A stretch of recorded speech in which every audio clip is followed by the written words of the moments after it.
میرے عزیز دوستو، میرے بھائی اور میری بہنوں، میں آپ کے پاس چند ضروری باتیں لے کر آیا ہوں۔ نعت بھی ضرور پڑھوں گا۔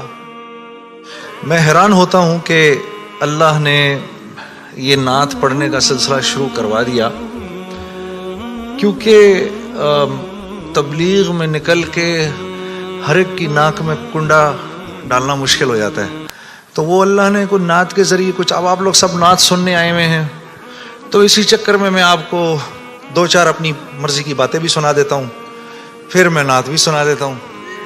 تو سب سے ضروری بات وہ یہ کہ جو سمجھنے کی ہے وہ یہ کہ ہم اس دنیا میں کیوں آئے ہیں۔ یہ سب سے امپورٹنٹ بات ہے۔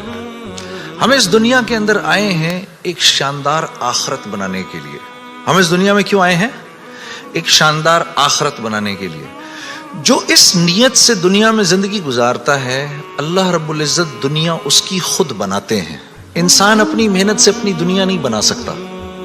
انسان اپنی محنت سے اپنی دنیا نہیں بنا سکتا۔ وہ اپنے آپ کو نہیں بنا سکتا تو باقی دنیا کیا بنائے گا؟ ٹھیک ہے، میں چاہوں کہ میری جوانی کبھی بڑھاپے کی طرف نہ جائے، یہ ہو نہیں سکتا۔ میرا اپنے اوپر تو زور چلتا نہیں ہے، نہ میں اپنی مرضی سے آیا، نہ اپنی مرضی سے رہ رہا ہوں، اور نہ اپنی مرضی سے دنیا سے جاؤں گا۔ یہ کیسی دنیا ہے کہ اس کی کوئی بھی چیز میرے قابو میں نہیں ہے۔ آپ یہاں رہتے ہیں، میں کراچی میں رہتا ہوں، کوئی لاہور میں رہتا ہے، کوئی پنڈی میں رہتا ہے، اور آپ کو پتہ ہے کہ یہاں آپ اپنی مرضی سے نہیں آئے ہوئے۔ یہ بھی بڑی عجیب بات ہے۔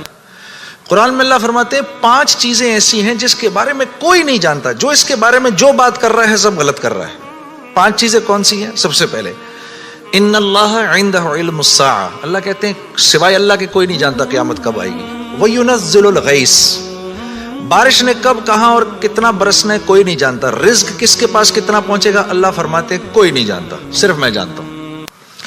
وَيَعْلَمُ مَا فِي الْأَرْحَامِ، ماں کے رحم میں یہ تو معلوم کر لیتے ہیں کہ بیٹا ہے یا بیٹی ہے، لیکن اللہ فرما رہے ہیں یہ نہیں معلوم کر سکتے کتنا جیے گا، کتنا کہاں رہے گا، کیا کھائے گا، کیا پیے گا، نیک ہوگا، بد ہوگا، فرما بردار ہوگا، نافرمان ہوگا، اللہ فرماتے کوئی نہیں جانتا۔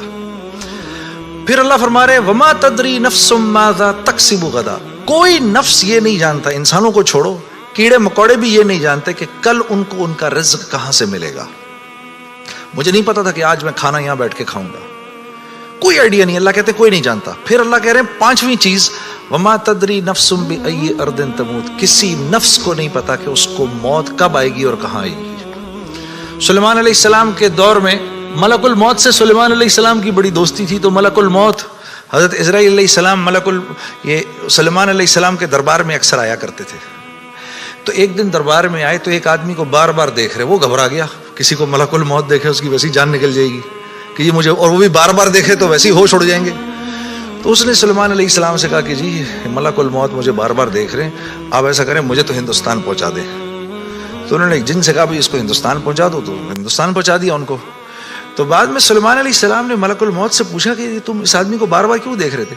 کہتے میں حیران ہو رہا تھا کہ اللہ نے مجھے کہا کہ اس کی جان ہندوستان میں نکالو، یہ یہاں کھڑا کیا کر رہا ہے؟ وما تدری نفس بأی ارض تموت، کسی نفس کو نہیں پتا اس کو اس کی موت کل کہاں آئے گی۔ یہ 5 چیزیں کوئی نہیں جانتا۔ اب ان 5 چیزوں کا براہ راست ہماری زندگی سے تعلق ہے۔ تو پھر یہ کیسی زندگی ہے، یہ کیسی دنیا ہے جس کے بارے میں کچھ بھی نہیں جانتا؟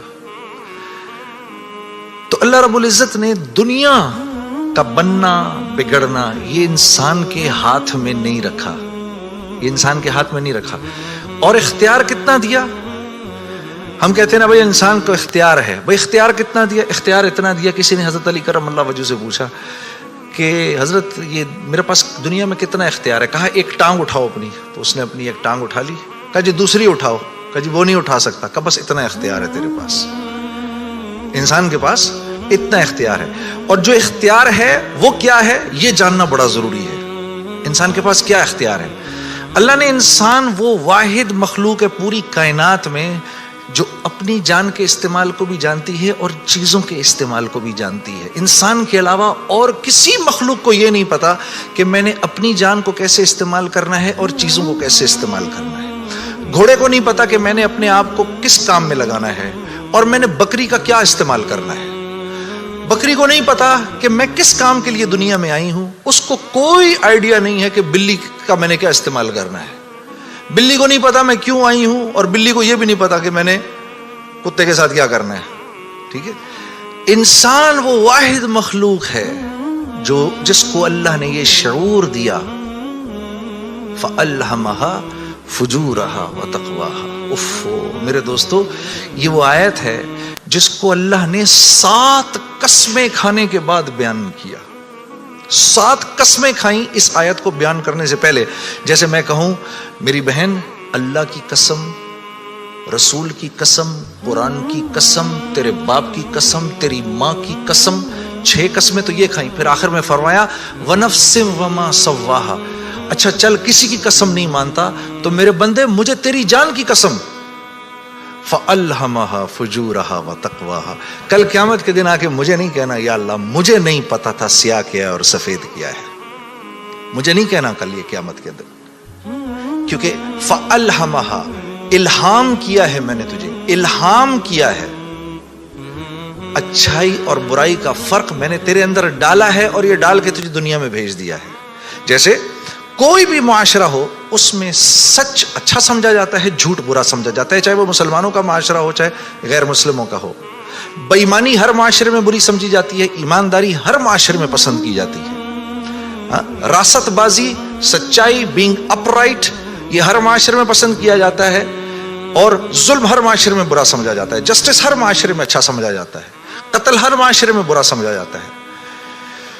تو اللہ پاک فرما رہے یہ چیزیں دے کے میں نے تمہیں دنیا میں بھیجا ہے, میں نے تمہیں تمہاری جان کا استعمال بتا دیا, چیزوں کا استعمال بھی سکھا دیا. تو یا اللہ میں نے جان کا کیا استعمال کرنا ہے, میں نے جان کا کیا استعمال کرنا ہے.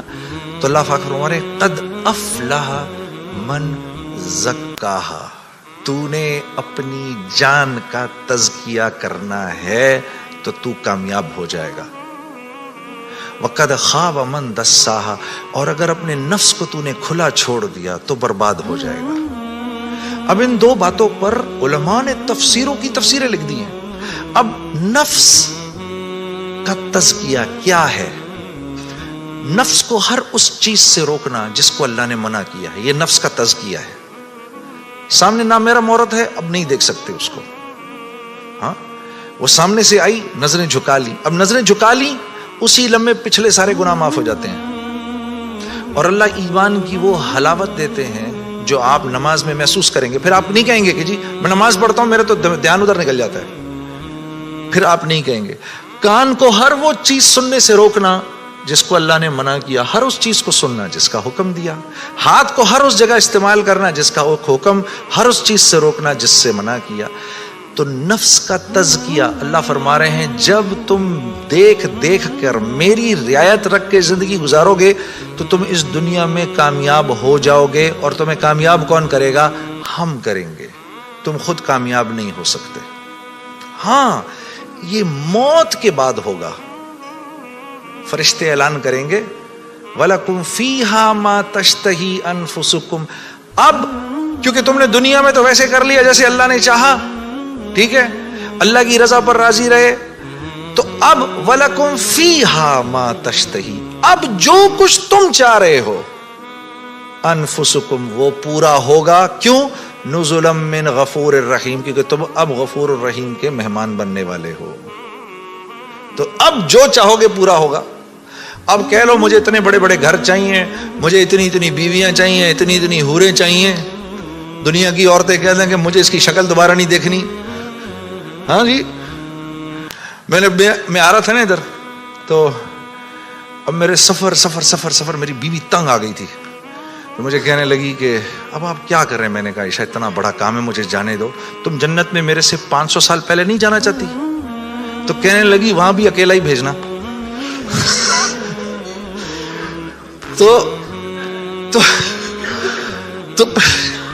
تو پھر مزے ہی مزے ہیں. پھر جو آپ چاہیں گے وہ ہوگا. یہاں پابند کرنا ہے اپنے آپ کو اس دنیا میں, اور پابند کرنا اپنے آپ کو یہ سب سے مشکل کام ہے.